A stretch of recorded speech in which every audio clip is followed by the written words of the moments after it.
I put some extra effort into the bedroom and my wife ended up in hospital. I need to begin with a little background into my wife's health. She has a myriad of different issues, the biggest being schizoaffective disorder, a defective kidney which causes cyclical vomiting which puts her in hospital a lot, tics and tremors. She manages day to day and has a good support network. I look after her to the best of my ability and always try to remain calm in a situation on the bad days. We've been together since we met in college nearly 16 years ago and she is my best friend and one hell of a good wife. Enough of the wench, onto the tale. It's half term currently and I'm on a week's holiday from work, spending it at home generally chilling out. The kid has been around a lot, not being able to hang out with his friends what with the vid and everything, and as a result my wife and I haven't had a lot of alone time. My father-in-law offered to take the kid out for the day, socially distant activities, and granddad is in our bubble so we were okay with it. And we thought awesome, day to ourselves. We had some breakfast, took the doggo on a nice walk, well, nice until it started pissing it down, and spent the day playing Xbox and chatting. Utter bliss. Now in the morning, I noticed my wife had put on some SI black lacy underwear. Gotta admit I was thinking about it all day. After lunch, I asked if she would like to join me in the boudoir for a little afternoon delight as we had the place to ourselves. My neighbor who lives in the flat below ours was out at work. We have thin walls and creaky floorboards so we usually have to try and be quiet when it's SI time. So we thought this time we could really let rip. We like a lot of foreplay and we're having a good old time.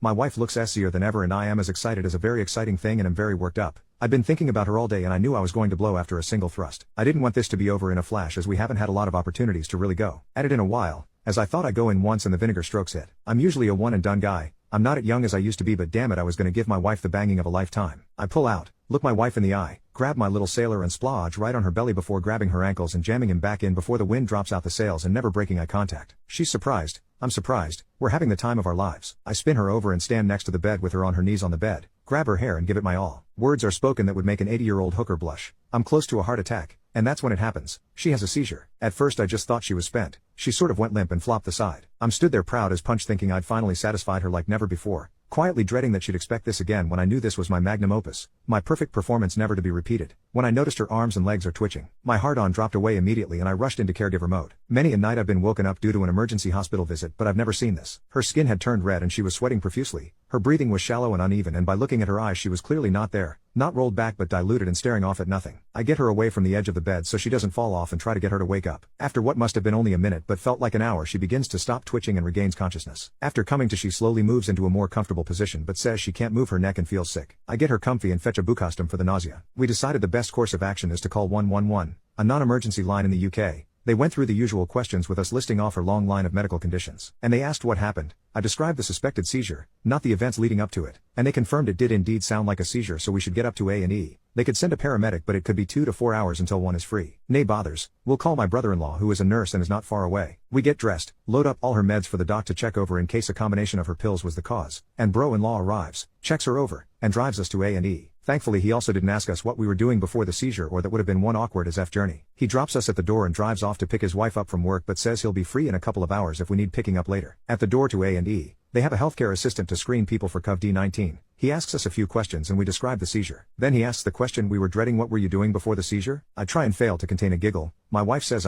doing what couples do when they have an empty house for the first time in weeks. There is a beat or two. The fella looks at me and I know he is smiling behind that mask and he says, ever so cheekily, did you crush her? Now it is important to note my wife is 5'0" and I am a 6' Adonis of the armchair, big scruffy beard, and big cuddly tummy. I found this remark hilarious. My wife looked at the floor but I knew she had the biggest grin on her face. I looked him dead in the eye and replied nah, I was behind her. We all had a good laugh. A moment was shared then we moved on. The care guy tells my wife to take a seat. Big man here can book her in, and then we'll have to leave. Understandable due to the restrictions. Don't want people in the hospital who don't need to be there. So I took her in and sat and head outside to call a taxi and get home before granddad drops the boy off. Bollocks, I've left my wallet at home and I'm left with no choice but to walk home in the pouring rain which takes me nearly an hour at a brisk pace. My wife is home after 4 hours in A&E with instructions to keep an eye on her and to make an appointment at the seizure clinic. Bit wobbly but she is doing okay, cackling away on the phone like a harpy to her sister as she tells her the story of how she ended up in hospital. Update, so after the wild events of my last post my wife was sent home with some meds. At the time they were concerned by the amount of CT scans my wife had had and didn't want to run another. If only they had done one it would have saved us weeks of pain and stress. For 4 weeks since the seizure, she had several severe migraine attacks, twice waking up screaming and vomiting with the pain and back in A&E twice. Both times they got the pain and the sickness under control and the same doctor sent her home both times with meds after refusing to do any more tests. The anxiety was unbearable. We were both in a constant state of alert waiting for the next attack. During this period she felt well enough to have us time once. We took it slow but when she started to approach the station to Pleasure Town she went red and had a glazed look on her face and I instantly thought I've done it again and went limp halfway through my payoff. It was just her enjoying herself but the panic set in with me as I have been a nervous wreck since the first seizure in a state of alert just waiting for the next one. 2 Sundays ago the wife gets out of bed and heads to the bathroom, ready to make us a nice spot of brekkie and let me have a lie in. As soon as she parks on the porcelain she screams in pain, I spring out of bed ready to take action and I find her on the bathroom floor,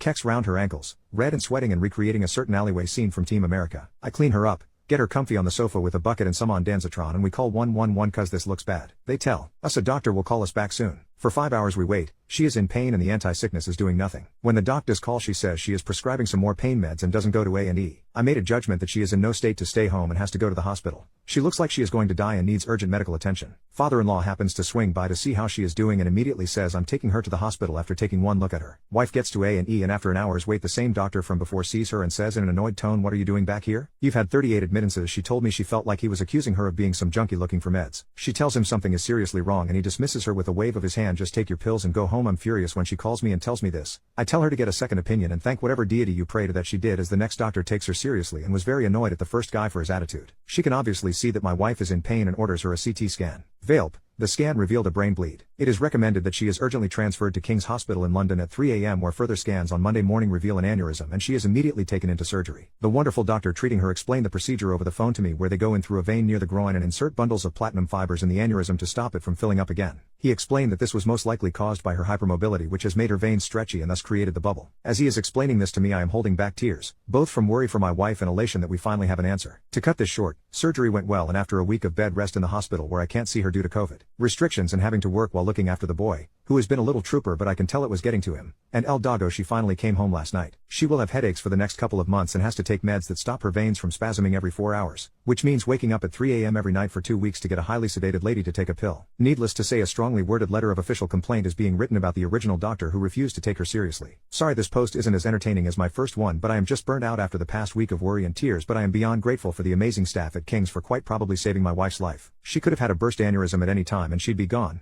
Doesn't bear thinking about. She's happy to be home. I'm happy she's home. Dog pissed the carpet with excitement when she came home last night.